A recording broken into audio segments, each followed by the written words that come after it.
Dans la culture populaire et cinématographique au Japon, il y a un paquet de grosses bestioles qui s'amusent à buter tout le monde.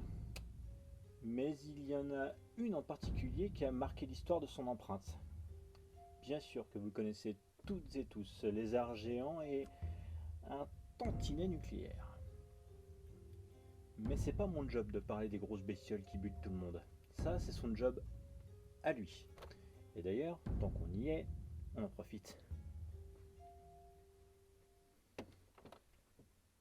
Sur ce, aujourd'hui, dans la DD Cars Track, retour à un format plus traditionnel, puisque nous partons sur le circuit du Mont Fuji avec la Nissan R35 GTR Nismo, aussi appelée Godzilla.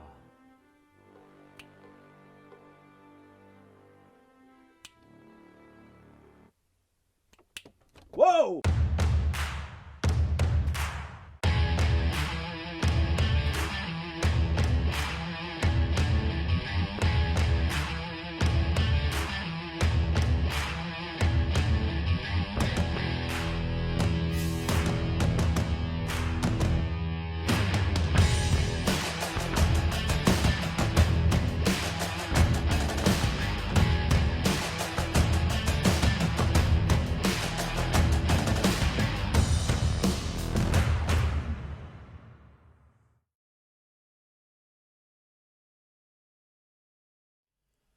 Mais pour mieux cerner la bête, un petit retour en arrière s'impose, en 1957 plus précisément. À cette époque, mon père avait 2 piges et pour ma part, je n'allais arriver que 32 ans plus tard. Pourtant, c'est bel et bien à ce moment-là que le nom de Skyline apparaît pour la première fois sur une voiture. Produite par Prince Motor, elle était animée par un 1500 cm3 développant 60 chevaux, ce qui lui permettait d'atteindre la vitesse honorable pour l'époque de 140 km/h. Et oui, on est bien loin de la vocation sportive dont va rapidement hériter ce modèle.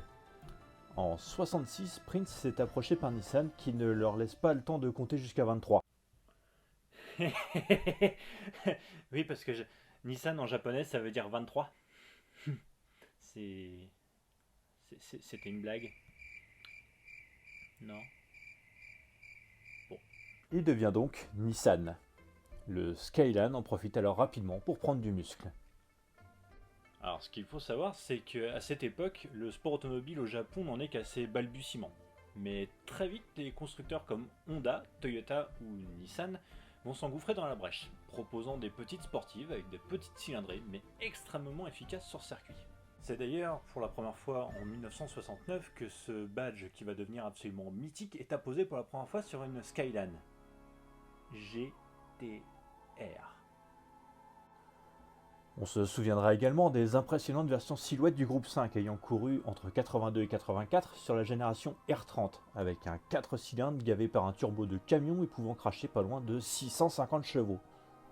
C'est pourtant bel et bien lors de la présentation en 1989 de la génération R32 que l'on bascule vraiment dans la dinguerie. Parce que oui, les constructeurs japonais veulent monter en gamme et montrer aux autres continents que leur caisse envoie du wasabi. S'il existe toujours des versions standards pour monsieur et madame tout le monde, le fameux monde se souviendra surtout des versions GTR, fortes maintenant de 280 chevaux tirées du nouveau 6 cylindres en ligne, connu par les puristes sous l'appellation qui deviendra elle aussi légendaire, le RB26DETT. Au même titre que le 2JZ GTE de chez Toyota ou encore le 13B REW rotatif de chez Mazda, le RB26 va permettre au GTR de se faire une place au soleil dans le milieu des sportifs des années 90.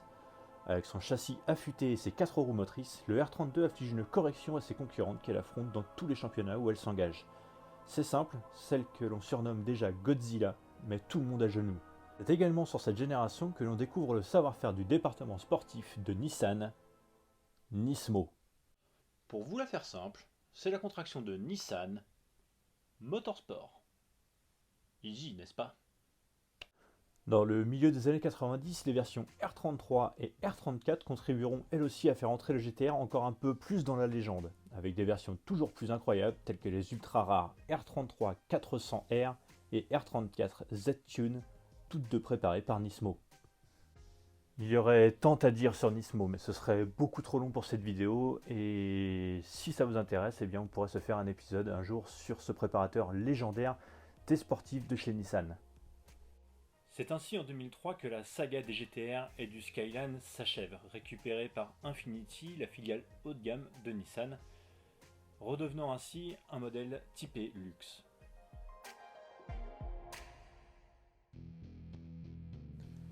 Il faudra attendre 2007 pour que Nissan donne enfin une descendance à la R34, à un monde privé pendant tant d'années de l'une de ses reines les plus badass. Mais pas question pour eux de rester sur des bases vieillissantes.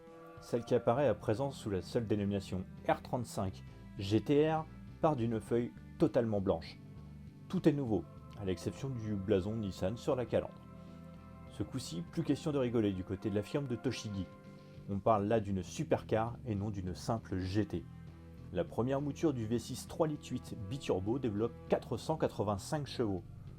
C'est déjà quand même 200 de plus que la plus puissante des anciennes GT-R. Et ça ne s'arrête pas là, puisque la puissance passe rapidement à 550, puis même 570 chevaux. Et la plus grande force de la R35 GT-R était avant tout son rapport qualité-prix-performance. Car oui, ce n'était pas ce qui se faisait de mieux en termes de finition intérieure. En revanche, je vous aurais mis au défi en 2007 de trouver une voiture plus performante et moins chère que la R35. Oui, la R35 était quand même la première GT à passer sous la barre des 8 minutes sur la boucle nord du Nürburgring. Alors je sais, aujourd'hui ça peut faire sourire.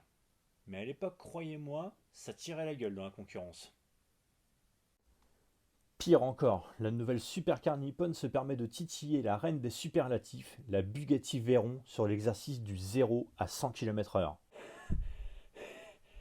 Ah bah y a pas à chier, hein. 2 secondes 6, ça impressionne. Hein. Mais en 2015, la Terre tremble à nouveau sous les rugissements de la version ultime du R35, la GT-R Nismo. Le moteur gagne encore 50 chevaux pour culminer à présent à 600 bourrins. L'aéro est revu tout comme les freins et les suspensions. Godzilla semble plus énervé que jamais, le combat s'annonce terrible, il va falloir s'armer de courage pour affronter le monstre qui en est le sommeil.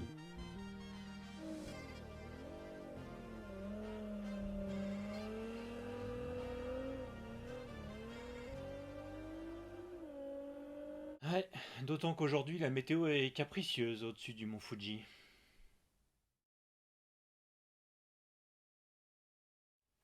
Mais pour exploiter au mieux Godzilla, il nous fallait un circuit à la hauteur de l'animal.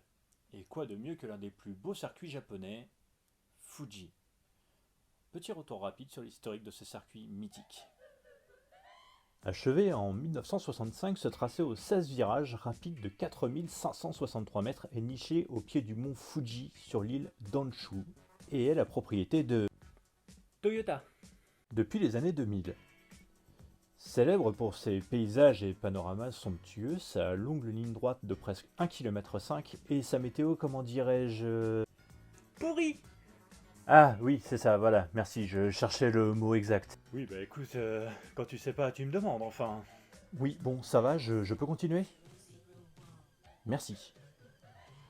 Sa météo capricieuse, donc, ayant donné lieu à quelques-uns des chapitres les plus emblématiques de l'histoire du sport automobile. Oui, rappelez-vous la finale du championnat du monde de Formule 1 1976 entre un certain James Hunt et un Niki Lauda. Ou encore la manche du championnat du monde d'endurance 2015, durant laquelle Porsche et Audi se sont livrés une bataille sous-marine extraordinaire. Et si l'on y regarde de plus près, je serais presque prêt à parier que c'est l'un des circuits où le safety car a le plus roulé.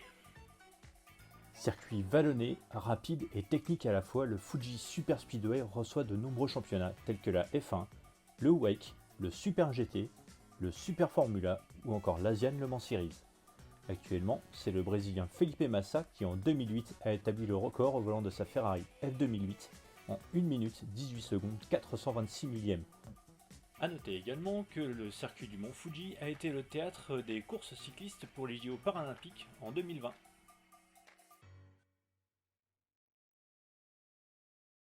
Allez, suffisamment bavardé, il est venu le temps d'aller découvrir ce circuit du mont Fuji. C'est parti pour un tour embarqué et commenté. Et on va sortir tout de suite des stands au bout de cette longue ligne droite pour arriver rapidement sur le first. Premier droit lent avec un point de freinage et un point de corde assez difficile à aller chercher. On peut rapidement glisser ici, il faut bien être précautionneux sur les gaz et on réaccélère le turn 2 à fond pour arriver sur le gauche Coca-Cola, rapide en 3. Assez sympa à passer celui-là, très rapide. Et on enchaîne tout de suite sur 4 et 5, le 100R, un double droit en dévers avec un gros appui et une sortie à l'aveugle. Il faut être bien équilibré ici pour pas aller trop au large et pas glisser. Et tout de suite, gros freinage en appui, compliqué, bien viser le point de corde pour le hairpin, le numéro 6. Également bien doser l'accélération. Et 7, 8, 9, le 300R, l'enchaînement le plus dingue de ce circuit, à fond à l'aveugle sur la butte. C'est très impressionnant, ici on arrive très très vite. Et gros freinage 10 et 11 pour les virages les plus longs du circuit, chicane Dunlop comme au Mans, mais inversé. Énorme freinage et enchaînement très serré, droite-gauche. On enchaîne 12 et 13, enchaînement direct vers le 13 en montée, point de corde à l'aveugle. Et qui enchaîne immédiatement sur les virages 14-15, double gauche en montée avec à nouveau un point de corde à l'aveugle sur le virage de Nets. Pour finir ce tour, virage 16, un long droit qui tourne en plusieurs fois, frein en appui et une sortie très importante puisqu'elle va conditionner évidemment la vitesse de pointe pour la ligne droite des stands. Voilà pour ce tour embarqué, je vous laisse maintenant pour un tour complet à bord de la Nissan R35 GT-R Nismo et comme vous pouvez le voir, il pleut.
Voilà, cet épisode est déjà terminé. J'espère qu'il vous aura plu. N'hésitez pas à mettre votre plus beau pouce, à vous abonner et surtout me laisser vos avis en commentaire car c'est grâce à eux que je pourrai m'améliorer et vous offrir du contenu toujours plus qualitatif. Sur ce, je vous dis à très bientôt. C'était ADD. À vous les studios.